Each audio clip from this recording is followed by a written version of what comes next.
Akainu versus Garp is a complete stomp, and today I'll be showing you how. Yo, what's good guys, it's Go here, and we're back with another video. And today we will be discussing on what would happen if Sengoku didn't hold Garp back at Marineford. But in this debate, Garp and Akainu are both in their prime. But without further being said, make sure to like and subscribe and watch till the end.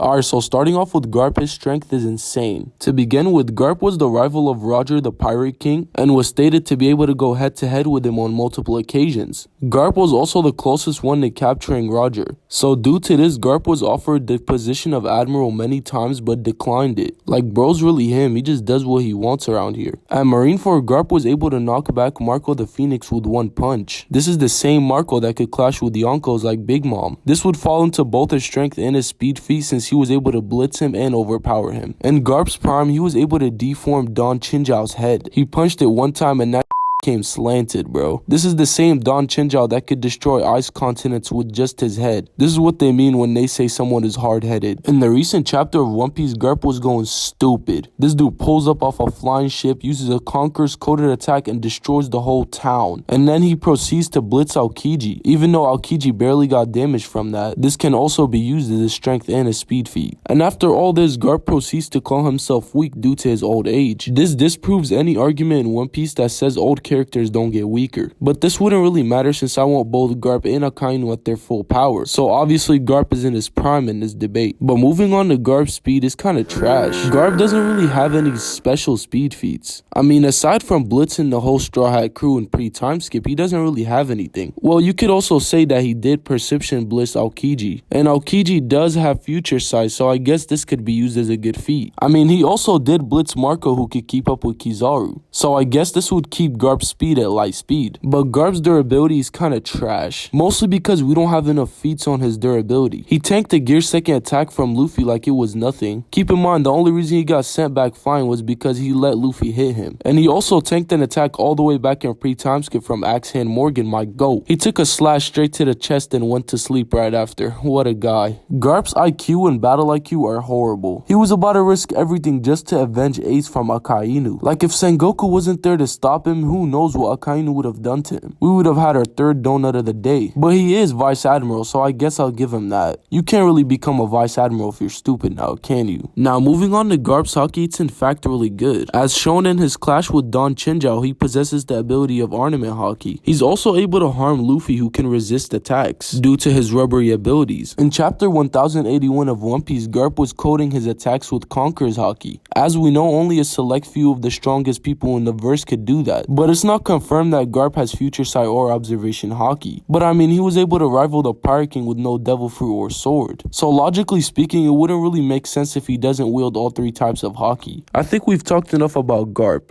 It's time to talk about the red dog Akainu. Starting off with his strength, most of his feats come from Marineford. To begin with, Akainu literally turned Ace into a donut after punching him one time. Like, Ace should have just kept running away, bro really fell for a daddy joke. Akainu's also able to clash with the strongest man, Whitebeard. Akainu literally was Whitebeard. This dude has his hands in his pockets while deflecting Whitebeard's attack. Akainu also was able to match Aokiji in strength for 10 days straight. They were fighting at full power for 10 days straight for the Fleet Admiral title. Keep in mind, this is the same Aokiji that's out here freezing full oceans. And Akainu's fruit was stated to be one of the most destructive fruits in One Piece, if not the most destructive fruit. This dude is an absolute demon in his strength. Moving on to speed, Akainu doesn't really have any really good speed feats. Aside from catching up to Jinbei in a matter of seconds while Jinbei was trying to save Luffy, he doesn't really have anything else. I mean, after fighting Aokiji for 10 days, he turned Aokiji disabled. And keep in mind, this is the same Aokiji that was blitzing pre-time skip Zoro and Luffy. Although you could get both Zoro and Luffy up to light speed and pre-time skip. Since Zoro was able to dodge Kuma's light speed pause, and Luffy's able to dodge a pacifista beam, which was stated to be Kizaru's light speed laser. But moving on to durability, Akainu's durability is actually really good. He's able to withstand a direct attack from Whitebeard, and after getting launched into the marine fortress, he would get up like nothing happened. Keep in mind, this is the strongest man attacking him.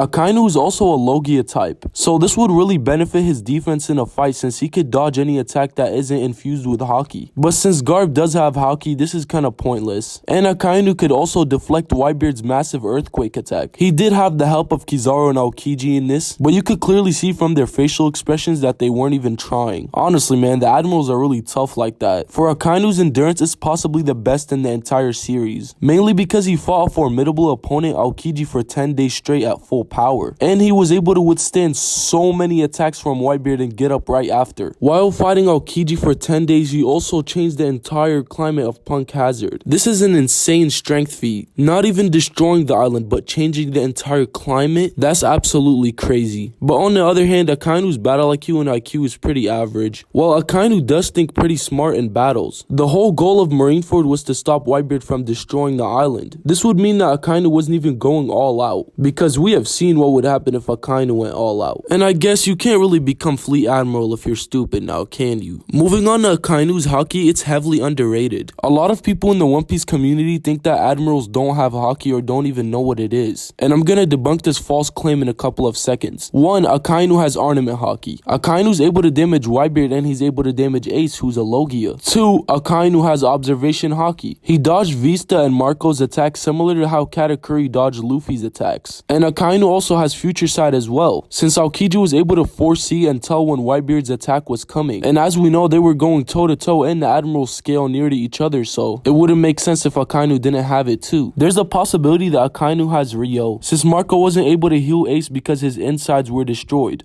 Pause. And Rio destroys the person from the inside, but I believe his insides just got burned due to his magma fruit. He probably also has Conqueror's Haki and Conqueror's Coding. It's not really confirmed, but it wouldn't really make sense if he doesn't have it, since there's a high possibility of him being Luffy's final opponent, and Luffy himself can use it, so why would his final opponent be weaker than himself? An interesting fact about Akainu is that he scared Blackbeard away in a matter of seconds. Even after acquiring Whitebeard's fruit, Blackbeard and his crew skedaddled away once they heard Akainu's name. This could mean that either Blackbeard is weaker than Akainu or Blackbeard just makes smart decisions. An interesting fact about Garp is that he 1v2 Cheeky. I didn't really use this as a feat since it's not really impressive, and it was him and Sengoku versus one man, and they practically low-diffed him, and we don't have much information about the fight. Alright, we talked enough about the two. Let's compare Akainu and Garp directly in each category and see who would really win in the fight. For strength, I have Akainu taking this category. Akainu has one of the most destructive fruits and he has world's strongest man potential. He's out here changing the climates of the island, like come on now. For speed, I have Garp taking this category. I consider this really close between the two, but I'm gonna give it to Garp just to be safe, since after all he did blitz Aokiji, who scales relative to Akainu. But for durability, Akainu's taking it for sure. Honestly, tanking punches from the world's strongest man should just be a deal sealer. This category shouldn't even be a debate for real. For IQ, Akainu's taking it. Like come on now, Garp was about to destroy his whole career just for Ace. He would have lost his life in the process of trying to avenge him. For battle IQ, I got Garp taking it mainly because he was able to corner Roger. You need hella strategy to do something like that. Endurance, Akainu takes it. He truly does have some of the best endurance feats in the entire series, while Garp on the other hand doesn't really have anything. This fight might just end in a few minutes. And last but not least, Haki goes to Garp. His Haki was mainly the reason why he was the closest one to Roger, and he's the grandpa of Luffy, and we've seen Luffy's Haki. But overall, I think the answer is clear. If the two fought, Akainu's winning. Akainu's defeating a prime Garp about high diff, possibly extreme diff. Akainu's burning through his old head's insides. And if somehow the fight does last long, Akainu's definitely winning in the long run due to his endurance. Garp could keep the title of Hero of Marines, because this man Akainu is no hero. He's a demon.